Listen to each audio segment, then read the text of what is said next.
Alright, so what's up, guys? It's your host of the Indicapod YouTube channel, Octavius, creator of Call of the Cursed. If you have not checked out the video that we had last time, I suggest you do so. We had a great creator on named Frank, and he introduced us to his manga called Gang. I think you guys will be very interested in the story and the characters, so please go check that out. All of his social medias will be in the description of that video. Alright guys, without any further ado, today we will be going over Call of the Cursed, and we will do a quick character breakdown of each character, and we will be scaling them to other characters in anime, specifically the Naruto Shippuden verse. So this will be a video basically power scaling those characters to characters in Naruto. Without any further ado, let's get into it.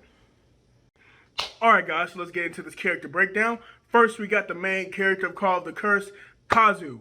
Now, Kazu is very strong, in my opinion. He is one of the top tiers in the verse. He's not the strongest, but let's go ahead and go over his powers. He has life force manipulation. So if you guys don't know what that is, basically if you guys have seen Dragon Ball Z or Dragon Ball Super, it's very similar to gathering energy for the spirit ball or the spirit sword that Trunks used. So basically all living things around him, he can gather power from. Now it's not necessarily taking it from them and putting it on himself. It's kind of like he's just gathering it from them. So it's kind of like, you know how in the Avatar live action, how if you're near fire or near water, you're stronger. Like how in the cartoon, if Katara's near water or at nighttime, she's stronger. So it's kind of like that. So you just gather energy from it, from living things around him. And so he's able to weaponize that. He can turn it into energy that he can use with his fists. He can blast it, do many different things. He can get creative with it. With that, he also has weapon manifestation. Now, what that is basically whatever weapon that he owns in his arsenal, he can manifest a clone of it at any given time, no matter where the weapon is. So, for example, if you guys have seen Fate, I believe his name was Shiro Emiya, that's the power that he has. Basically, whatever weapon he has in his arsenal, boom, it's right here, even if it's, you know, he didn't even bring it with him. But it is not as, I guess, durable as the real thing, but it is plenty durable enough. Lastly, he has power mimicry. Now, what that is the ability to copy another person's power. So, for example, he will use that a couple times. He won't use it very often, just because, you know, since he is copying the other person's power, they will know how it works because it is their power. So theirs will be stronger than his, as well as you know, they will know how to stop it because, again, it's their power. So within his base form, I would scale him to Minato with the Nine-Tails Chakra. So not necessarily as fast as Minato, but he can react to lightning level attacks with the speed of lightning from the first chapter. So you guys will see it. I'll put it up on the screen for you here. Basically, this blast from the Dark Syndicate soldier is the speed of lightning. So it's not light speed, it's the speed of lightning, and he can react to that. And that's before he gets numerous training and accesses his powers. So he can react and fight on the level of Minato with the Kyuubi chakra. Now, when he's cursed, in his cursed form, right here, he is on another level. Now, with his curse form, he gets a boost in speed, strength, durability, you name it. And he then, I would scale him to Naruto with the 6 past powers.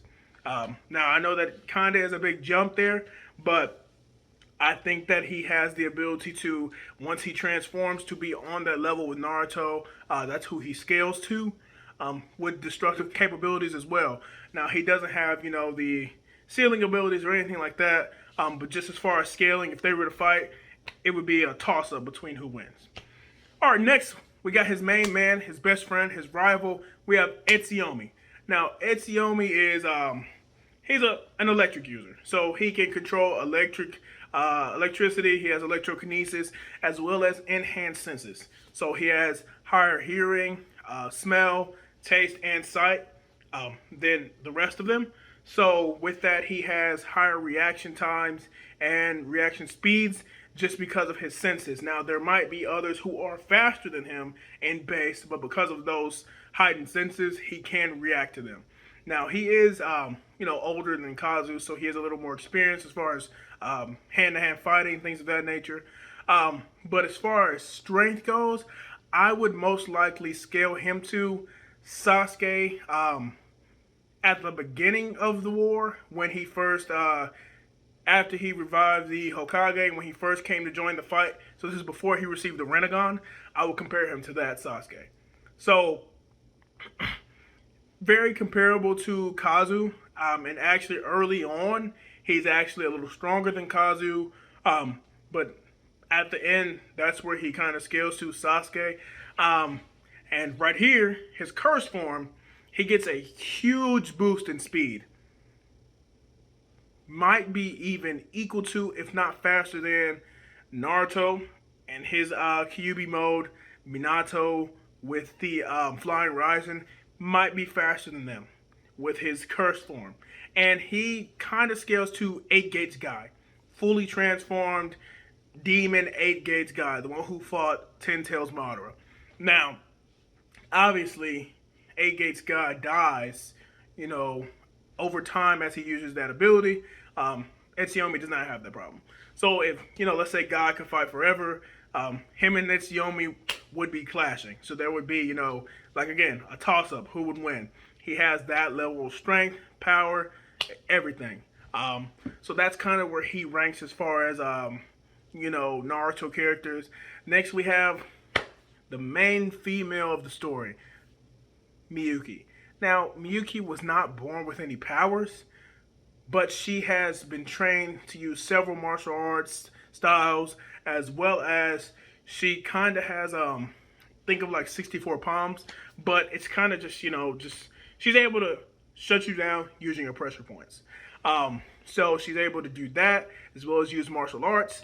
Now, because she does not have powers, she cannot transform, and she only scales to early Shippuden Sakura. Now, she doesn't have the punching power of Sakura, but if her and early Shippuden Sakura fought, it would be a toss-up. Now, I know Sakura is considered trash. I know she's considered useless, but Miyuki is not that. She actually saves them on numerous occasions. Now, of course, that is, against people who aren't, top tier, but because of her ability to shut you down using your pressure points, that's what she does use to her advantage. So although as far as just hand-to-hand combat, strength, and everything like that, she scales to Sakura as, kind of someone who's on the same level. She can outwit and beat stronger opponents if she's able to shut them down before they know what's going on, or if they don't take her seriously, or just if she catches them off guard. So next we have another human with no cursed abilities, and that's Assault. Now, the difference between Miyuki and Assault was trained by his sensei to use abilities through his weapons. So you see here, he has a sword that kind of looks like it represents lightning, one that represents ice, one that represents fire. So with those 3 swords, he can use those elements through his weapons. He can't use them outside, but through his weapons, he can use them. Now, he is also trained in several martial arts, and so he also has been trained to build up his endurance and his durability. So just like, normal humans, they get punched by someone with cursed abilities, they might, broken bones, something like that. But because he's been trained to, have higher endurance and durability, he's able to last a lot longer against someone who's cursed. And with his abilities, he's able to fight a cursed fighter. So with that, I would scale him to Rock Lee. Now, I know people might think that Rock Lee actually may have degressed since fighting Gaara, but I truly believe that Rock Lee has been evolving. He's been training under Guy. I believe he's able to open up 6th and 7th gates. So Assault scales to that, not base Rock Lee, but Rock Lee with the 6th gate or 7th gate open. So he has speed of that nature. He has strength of that nature, especially with his weapons. So that's who I would compare him to. And he is very versed in hand-to-hand combat like Rock Lee as well. He does not have a curse form because, again, he's not cursed, but that's where he ranges. Next, we have Dragunov, who is one of my favorite. Now, with his power, he doesn't need a transformation because he is one of the rare individuals whose powers transcend the need for a transformation, because he's basically a living transformation. So he has dark matter manipulation. And so his entire body, everything about him is made up of dark matter, which is kind of similar to Kyuubi chakra, how Naruto can like make giant Kyuubi chakra arms, punching people with the Razengans and the Rasen Shurikens. If you guys have played Storm 4, Naruto Storm 4, how when he fights, he makes the giant Kyuubi chakra fists, things of that nature. He can do that with his dark matter. He can also, transform his body, so he can, grow wings. He can do many different things. His power is very flexible. It's great. And that's why he does not have and does not need a transformation. Think of, Naruto with the Kyuubi chakra. Think of people like Fuma Kage, Tokiomi, and my hero with Dark Shadow. So his body is kind of like having Dark Shadow or Kyuubi chakra. So he doesn't have a cursed form, but I would scale him to Tobirama. And so if you guys know, Tobirama has developed, pretty much most of the jutsu. So he is a very smart fighter. I will give that. He is a very smart fighter. Dragunov is a very smart fighter. And he is pretty high on the list when it comes to power. Now, he's not Hashirama or anyone like that, just like Dragunov is not Kazu or Itami. But he is a very technical fighter, and his power is so it's so unique and it's so flexible that he can do so many things with it, that he can, beat someone who is maybe stronger than him if he can outwit and outperform them, just because his power is so flexible. Next we have Itami. Now, Itami is the big bad wolf of this story. So he, in base, scales to Madara with Hashirama cells.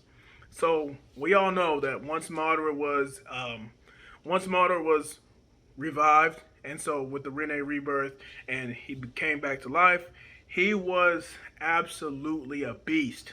And we all know that he was he was destroying everybody. He killed Naruto. Almost killed Naruto because they stole the Nine Tails. He almost killed Sasuke. He was just going through everybody. They couldn't stop him. He was taking out tail beasts. He was doing everything. We know Madara was just crazy. And so that's what Itami is. Now, no one can match Itami 1-for-1 in base. The only person who has come close is his second in command. We'll get to him next. So, Itami does transform. His power is Hellfire manipulation. So, it's pretty much self-explanatory. Hellfire. It's harder than regular fire. And he can manipulate that to his will. He also has power mimicry as well. And also he has the ability to put illusions on people. So it's kind of like genjutsu in a sense. So he can make you see things, put you in a trance, stuff like that. So he kind of has his own version of genjutsu. And with that, basically, he can trap you into seeing something that isn't there, stuff like that. And then with the power mimicry, he can use your power, but because he's just so much stronger than mostly everyone, he uses your power. Because he's just stronger than you, it doesn't matter. You can try to use your power against him. He's stronger than you, and because he's been around for so long, because he's over 300 years old. So because he's been around for so long, 9 times out of 10, he's already copied someone with a similar power to yours, if not the exact same power, and he'll just use it on you better than you knew how to use it. So that's him in base. Him cursed, he's 10 Tails Madara with 2 Rinnegan. Now, with 1 Rinnegan, that's the one who fought 8 Gauge Guy. And, even then, 8 Gauge Guy still needed help, and he still couldn't finish the job. But He is Ten Tails Madara with two Renegon. Um, no one can beat him one-on-one to this point, but he is still able to be beat, but they would have to gang up on him. There's no way they're beating him one-on-one. They will literally have to gang up on him, or they just got to get stronger. It's that simple. Right now, he's just the big bad wolf. Just how, look at Madara. He was taking on an entire freaking army. That's Itami. Itami's taking on armies, he's taking on nations, taking on everything. That's Itami. And so his fire becomes so hot when he transforms that it literally makes the Earth's core react to the point where the Earth starts to heat up. So that's why when he uses his power, he doesn't transform often, because he has the potential to literally like make the Earth's core erupt, and that would like mess up the entire Earth.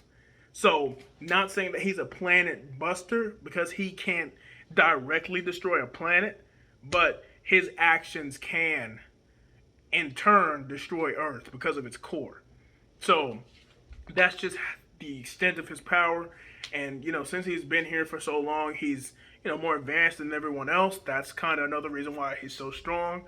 And everyone else is young. They're 17, 18, around the teen range, and he's over 300 years old. But Itami is definitely top tier. So next, we have his main man, the only person who was ever able to make him use his full power. That's Doji. So Doji is on the level of Madara when he was first reanimated. So Edo Tensei Madara. So he scales very highly. As far as in base, I would say he's 2 or 3. I think him and Kazu are interchangeable as far as who's stronger in base. But I would give the slight edge to Kazu. But Madara is definitely, who I would scale Doji to. He's the other one who I was talking about, whose powers are so flexible. He has matter manipulation, which is similar to, if you guys have seen Ben 10, Kevin Levin. So where he's able to touch a certain, material like wood, metal, rock, things of that nature, and his entire body would become that, that material. Doji can do that on a higher scale. So for example, he can manipulate them not just on his body, but manipulate them just as they are. So he can touch a rock, manipulate it any way he wants to. If he wants to make it extend and shoot and hit you, or he can make his hand make a spike of a wood spike go out, things of that nature, as you can see here in the picture. I would scale him, like I said, to Edo Tensei Madara. If they were to fight, it would be kind of a close one between who would win, who would lose. It's kind of up in the air, just like with all of them. He doesn't have a transformation, but he can beat people with transformations just because he's also one of the people who are over 300 years old. So he, just like Itami, seen it before, done it, been there, done that. So he's very experienced and he is very skilled. So that's what makes him one of the top tiers. Next, we got Fuma Kage. Now, Fuma Kage scales to Gaara. War Arc Gaara. So he's pretty strong. He's not, Itami or Doji level, but he's pretty up there. Now his power is chi manipulation. So I kind of thought about, Buddhism, from what I was taught about Buddhism. So basically he uses his chi, his inner energy, inner power, and he weaponizes that. Similar to how Kazu does with life energy. And so with that, he's able to do things like, if you guys have seen Kung Fu Panda, he's the one who actually taught Miyuki to shut people down using their pressure points, but he does it on a energy level. So the way he does it, he shuts you down. Not only can you not, move, if he wants to do it on a physical level, he can do it on an energy level to where he can shut down your ability to use your powers. Now, the problem with that is that there are some people whose power, like Itami, can just overwhelm him to the point where he tries this and nothing's gonna happen because he just has so much power that he can't shut it off. So he has that. He can weaponize his chi and his fist, blast, all types of stuff. And then with his weapon, that I created, he's a very skilled weapons user. Now he doesn't use it often, just because many of the people here, they don't need weapons, but most of them do. As you can see on their pictures, a lot of them do have weapons, but most of them, because they're so strong, most of the time weapons don't hurt other cursed users most of the time, just because they have higher durability, unless you have a special made weapon, then it is your catalyst. Now I will go over catalyst a little bit later and get you guys a little bit deeper into the story. Basically, a catalyst is what unlocks powers for most cursed people. Now, at the end, I will go over, there are some people who don't need catalyst, and I will tell you why. Now, Fuma Kage, when he transforms, as you can see here, when he transforms, he kind of looks like one of the Otsutsuki, kind of like Kaguya, or one of the Ten Tails Jinchuriki. His skin is pale, hair is white. He scales to Gengetsu. So if you guys don't know who that is the second, I believe, Mizukage, dude who uses the water tyranny boy and stuff like that. If you played with him on Naruto Storm 4, or if you've seen the War Arc and you saw him, he's the blonde guy. You can see him here on the screen. And basically he scales to him. Now, still not moderate level or anything like that, but he's a very strong fighter and can compete with many people. And with this, he kind of has a level of Ultra Instinct. Now, I don't want you guys to get carried away. No, he is not Ultra Instinct level or anything like that, but it's just he moves without thinking, and he's very, he can dodge. He has a sense of all things around him, a presence, but, he still can get speed blitzed by people like Itami, Doji, people like that. So, if he's fighting someone comparable to him, when he transforms, that will become a great factor. When you're fighting people who are just exponentially more powerful than you, it's not really much you can do. Next, we have this beautiful woman right here, Ibaki. Now, Ibaki scales to Onoki from, the War Arc. If you guys do not know who he is, he's here on the screen. Basically, he's the guy who stopped the meteor that Madara dropped from falling with his, making the boulder lightweight. She scales to him. She has psychic abilities. She can move things with her mind.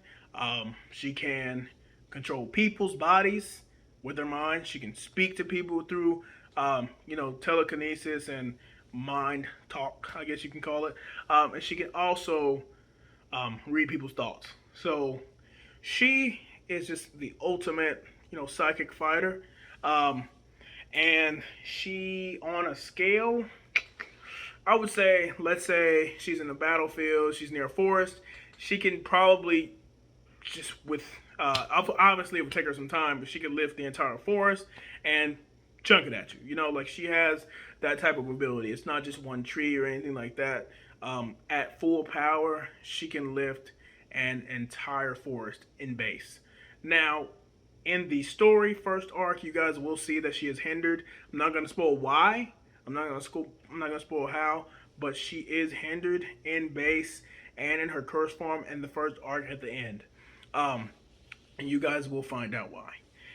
Now, when she transforms, she is comparable to Mu, which is Onoki's teacher. Also, the other character who's wrapped in bandages, like seen here, the one who also uses particle style. Now, with this, she can go from lifting forests to lifting mountains. Now, obviously, like I said, it would take a little bit. It's not just effortless, but she has that capability. Now, she does have psychic abilities, so that is very long-ranged. So her problem is when someone gets up close to her. She's not really an up-close fighter, anything like that. So that's really her main downfall. Next, we have Keto. Now, obviously people think that I modeled Keto after myself. that's not the case. But Keto is a very unique character. His power is wind manipulation, so he can create tornadoes, stuff like that. And this is all in base, obviously. I would kind of scale him to Raikage, the fourth Raikage, or A, as that's his name. So with that, obviously, not to scale him just because he's a black guy, but just similar strength, power, things of that nature. I feel like they are relative to each other in base. If they were to fight, it would be kind of a tie. So he has wind manipulation, and when he transforms, however, his wind manipulation kind of gets picked up into where he can control other things like gases. So not just regular wind, but he can control like certain gases and things of that nature. And that will come in handy in the second arc. You guys will see that. And when he transforms, I would compare him to Killer Bee. So he takes, another step. He's not exponentially stronger, but he does take another step there, and becomes on the level of like Killer Bee and things of that nature. Lastly, got this guy here, which is basically the grunt of the manga. He is just a regular henchman or a soldier, Dark Syndicate soldier here. They're early Shippuden 10-10 level. Their only power is with strength and numbers. Now, the blast that Kazu dodged in this panel right here, which I showed earlier, that is actually the one that I told you guys were lightning speed. So they have lightning speed attacks, but by all means, they're no real threat unless, like 1,000 gang up on you. And for the most part, other than the first chapter, most of the time they have at least 10 soldiers at once, just so they can try to, defeat you with numbers. First chapter, they only brought 4, and they lost. So, like I said, they're not too fancy. Miyuki can beat 1 or 2 by herself, and she's Sakura level. So, they're pretty much fodder unless there's just 100 coming at you at one time, and then they kind of get the best of you. But yeah, guys, that's the end of this character breakdown. Just to give you guys a little info on the catalyst thing. So basically, a catalyst is the item that is used to unlock your powers. Many people have one for so like for Itami, for example, his is non-existent. Same thing for Kazu. And they are what are called, in legend, recent legend, it's called Warriors of Transcendence, which is basically their power transcends the need for a catalyst. And so that's why they are, they have a higher potential, potential cap, just because they do not need the catalyst. And Doji also does not need a catalyst. Catalyst kind of came into play as they evolved, which is getting into the history of everything, which you guys will be able to see. If you guys want me to go into detail on the history and why Catalyst came into play, go ahead and hit that thumbs up, give a comment, and go ahead and subscribe, guys. But that's all we have for today. Thank you guys so much for watching and tuning in. Please check out all the social medias in the description. And if you would like to help fund this manga so that we can get it out on a more frequent and regular basis, please go ahead and subscribe to the Patreon. We have a bunch of nice perks for you guys for subscribing there, so please do so. And if nothing else, peace.